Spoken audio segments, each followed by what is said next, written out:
ವೆಂಕಟೇಶನೇ.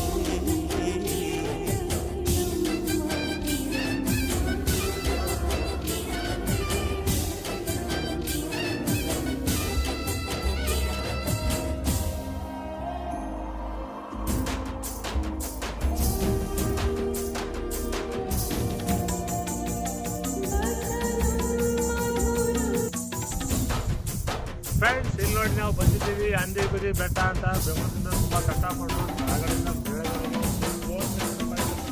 Friends ತುಂಬ ಕಷ್ಟಪಟ್ಟು ಬಂದಿದ್ದೀವಿ.